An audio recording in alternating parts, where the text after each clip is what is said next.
Diana and Pantheon got super buffed, and Dr. Mundo is dropped right into the dumpster. Welcome to Wall Rift Patch Notes 2.2a.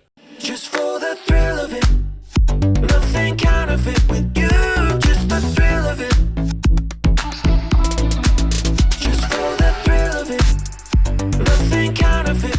Yo guys, how's everyone doing? This is your guy AssassinDave. Welcome back to the Wall Rift Patch Note 2.2a, and welcome to our new dedicated Wall Rift channel where we're gonna upload everything related to Wall Rift. Before we get started, make sure to drop the like, subscribe, and turn that bell on to all notification bells so you can get the daily live streams and uploads all in this channel right here. Without further ado, let's get into the video. First, a lot of new stuff are coming. New champion, Rammus, a jungler, a very interesting jungler, and I think a lot of girls will fall in love with this champion right off the bat. It's cute, it's strong, it's powerful, and I don't know how much AP ratio the developer is going to give this champ, but I'm expecting this champ to be abused in lower elo and mid elo right off the bat because it's just so fun to play. And we got some new skins that I look forward to.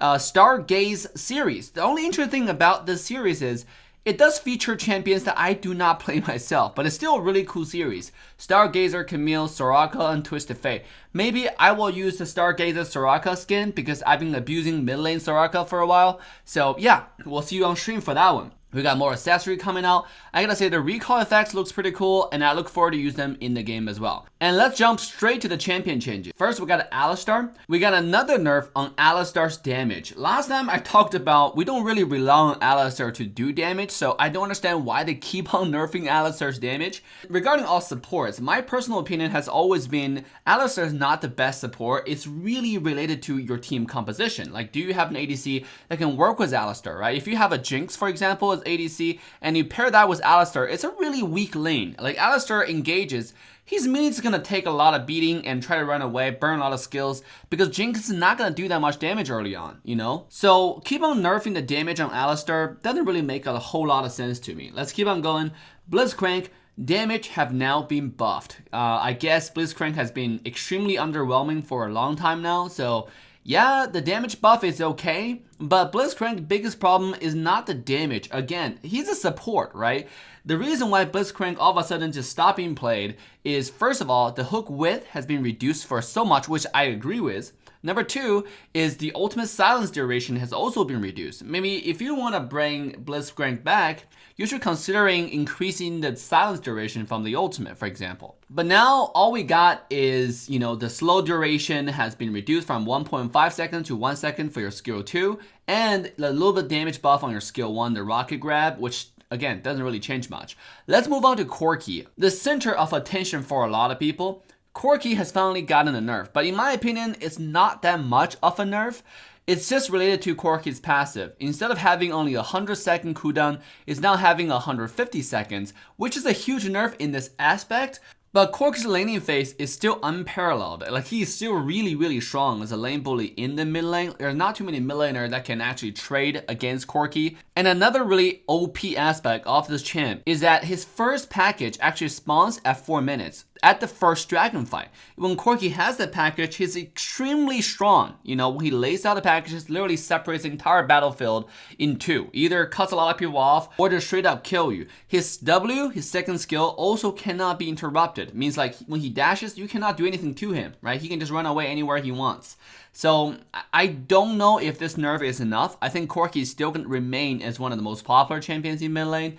Let's move on to Diana. Finally, we have seen a Diana buff, and a lot of people are already saying this buff is too much. So let's dive into the details, and you guys can judge for yourself whether this is a decent buff or you think it's overdone as well. Base stats, base health for Diana has been increased from 570 to 610 HP. That's a 40 HP increase. It's quite a bit. The passive, finally, we're moving to the PC version, where every time Diana casts a spell, Diana gains 30 to 120% attack speed. So with that being said, you can now jungle with Diana. You can start with skill 2, the shield, right? And then when you use it, you're gonna get a shield, right? A decent sized shield. And on top of that, you're gonna get a lot of attack speed for the next 3 attacks. So finally, Diana can be more viable in jungle clear. And it also means it's gonna be more viable if you're trading with people in a melee range. You don't have to rely on your skill 3 for this auto attack. Because a lot of Diana's damage mainly come from those auto attacks, those enhanced, really fast auto attacks. And now they moved the original passive onto Wall Rift. I like this quite a bit. I will see how this actually affect in the game. The skill 1, Crescent Strike. The cooldown has been reduced for 1 second throughout the entire phase. The second skill cooldown has also been reduced. Skill 1 for 1 second, and all the way to skill 4 down to 8.5 seconds. With that being said, you can abuse your skill 2. You can use it all the time.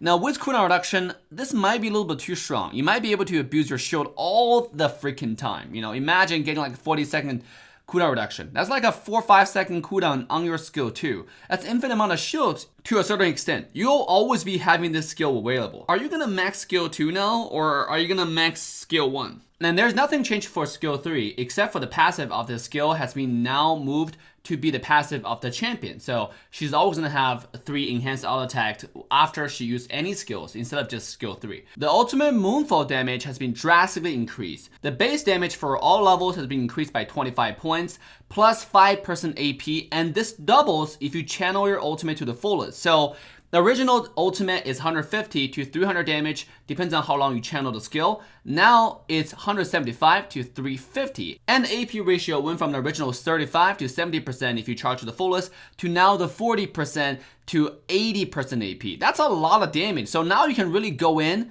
probably one-shot the entire team. With what I said on the skill 2, the infinite shield, Diana might actually be really strong. So I can't wait for this version of Diana to see how strong she is.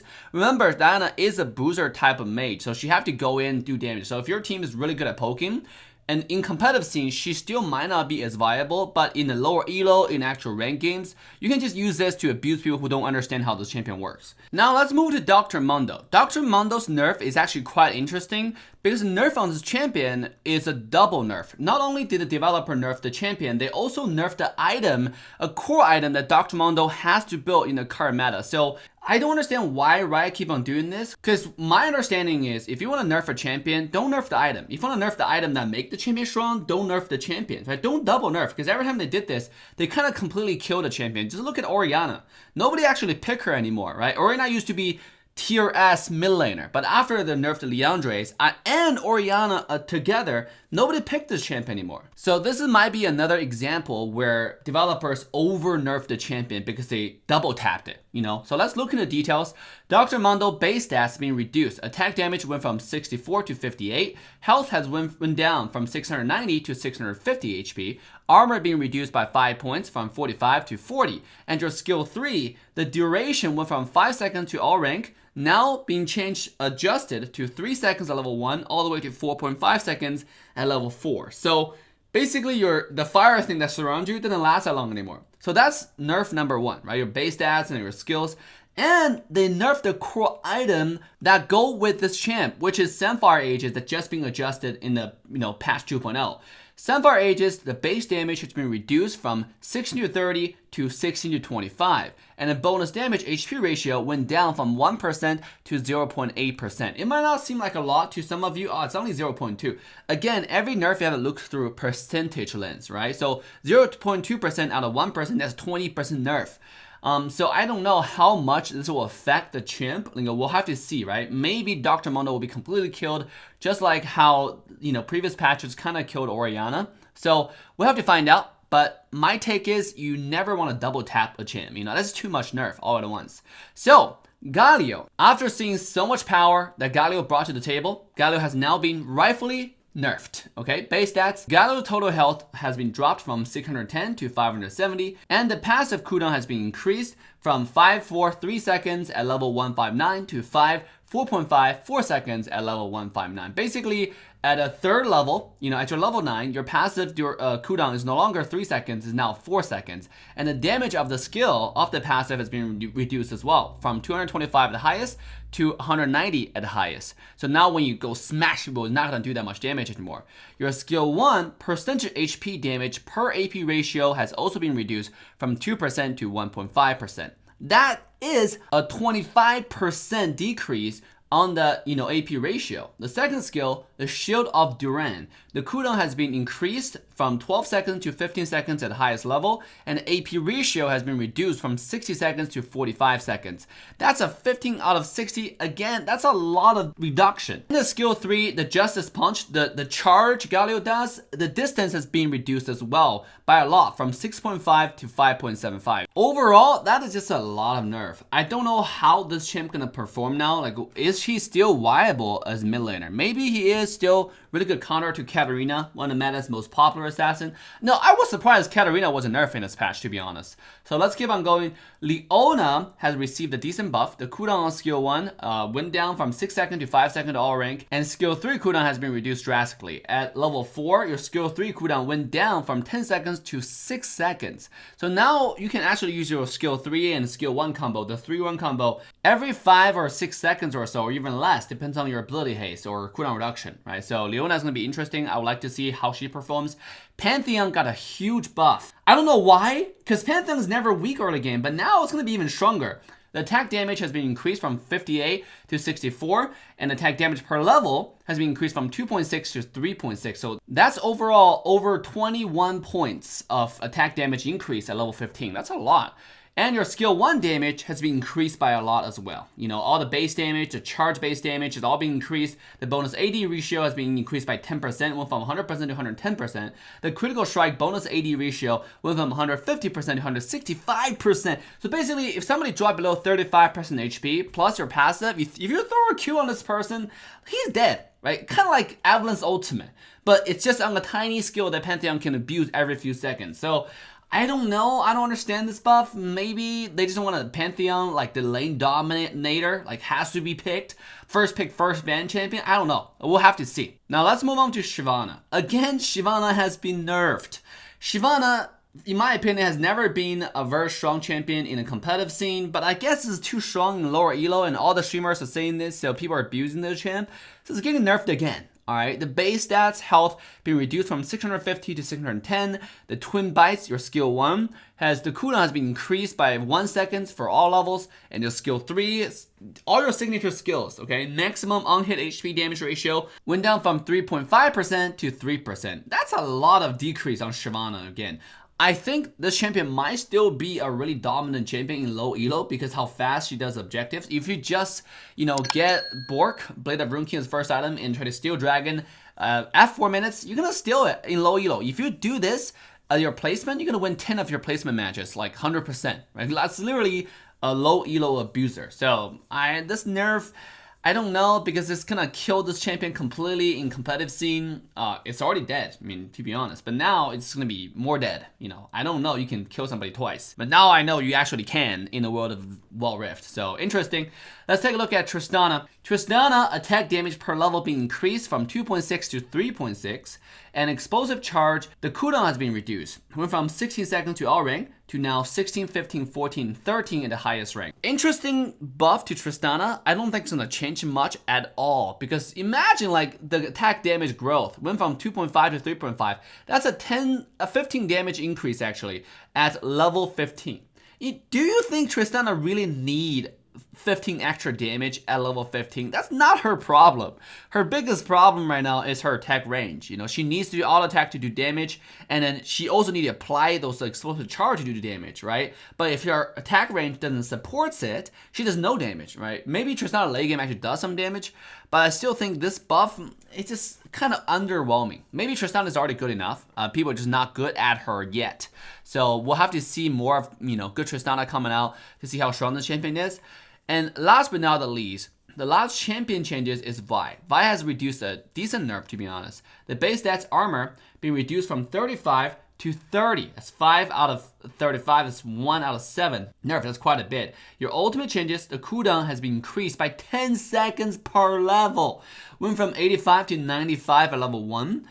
Basically means if you use it at level 5 right off the bat, you might not have the skill ready when Dragon comes up. I don't know how this is gonna change Vi. I think it's quite a bit of nerf because ultimate is a signature skill.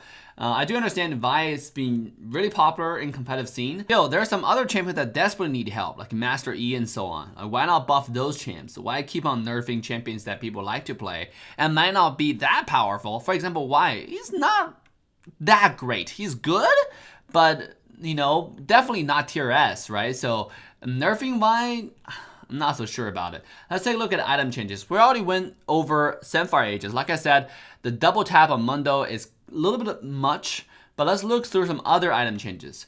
Infinity Orb, the price has been increased from $28.50 to $31.50, okay? Might be a huge nerf. This is a 300 gold increase on an item that only costs less than 3,000 gold. So that's over a 10% price increase on an item. You might not see Infinity Orb being built anymore early on. I never do it early on because I don't think this item is that relevant in a sense where if you build Infinity Orb as first item, you're really saying to your teammates, I'm going to KS. All right? I'm going to take all your kills because you're not going to do much damage if the enemy's not under 35% health. You have to wait for them to be under 35% health. So this nerf doesn't really affect me much, but what do you guys think? Come to the very end of this patch, we have some turret changes, game system changes, basically. So instead of having the first 3 minutes where you're gonna have insane amount of armor and magic resist on the tower, the developers extended the first 3 minutes into 4 minutes. So basically before the first dragon, it's now really hard, maybe even impossible to take down the first tower.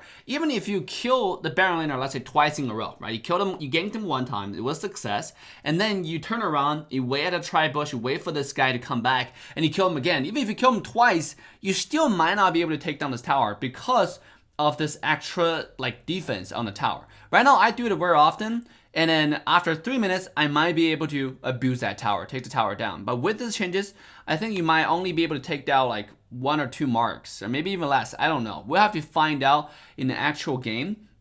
They're also buffing a lot of, you know, the total tower resist from the armor and magic resist if you have more champions present in this first 4 minutes. Again, this is just another attempt to make the game even longer because the harder for you to get that first tower, if it's hard for you to get that first tower, it's going to be really hard for champion to actually snowball. It's really hard for people to actually, you know, use different strategies. Let's say trading a dragon for a first tower, strategically, all that kind of stuff. It all might be possible, but with this being changed, it might drag the game even longer. We'll have to see how this affects in the game once the patch come out live. But what do y'all think about this patch, right? Leave a comment down below. Let me know. With that, AssassinDave signing off. I will see you guys next time. Bye now. Just for the thrill of it, nothing counterfeit with you, just the thrill of it.